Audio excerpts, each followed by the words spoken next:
Welcome back to the Dark Reading News Desk here at RSA 2023. Terry Sweeney here with Dark Reading, and joining us now is Patrick McBride, CMO of Beyond Identity.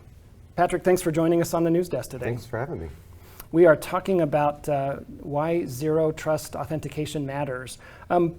What's wrong with existing technologies? They've worked so well for us for years? Or not so much. Or not right? so much. I love my password, said nobody ever, especially when we have hundreds of them now. But more importantly than that, they're just a completely failed authentication method. They appear at the top of the list every year in the Verizon Data Breach Report. It's the initial attack vector for bad guys. And so, that's the existing auth really was founded on passwords and shared secrets. And if I had a password problem, then kind of the next thing was, well, I'll just implement MFA, right?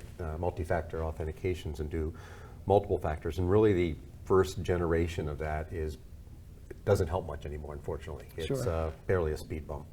Well, it's always a frightening browse when I open that part of my iPhone that shows me all my compromised passwords. It's a very sobering experience.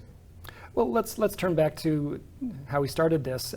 What's different about zero trust authentication that's really going to make a difference here? Yeah. So on the first step is you have to do the phishing resistant passwordless stuff. I mean that's kind of table stakes. But you want to answer really two questions with an authentication technology. Who's coming into my environment, and are they actually authorized? If they're trying to gain access to a particular cloud resource. That's step one. Step two is, or thing two, is really, are they bringing a device to the party that I want to let have access? And by that I mean, has the device, does it have the appropriate set of security controls? Nobody can answer the question, is that device secure? It's an unanswerable thing. But I can answer the question of, are the kinds of controls that I wanted to have in place, are the PIN code turned on and my lock screen, and do I have encryption turned on, and is my firewall enabled, all at the time of authentication. So that's so it's the who and the what is coming into the network. Okay. Those are the two most important pieces.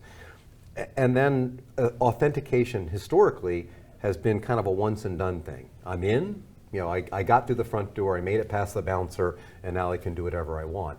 And the reality is kind of a prime thing or a prime pillar of zero trust is continue to verify. So this idea of continuous authentication, continually checking, for example, the device security posture, or even behavioral analytics, on the back end. Does this look like it's, based on keystrokes and things, does this still look like it's Patrick, or I need to re-authenticate him, or do I need to do something more drastic, like, quarantine that device?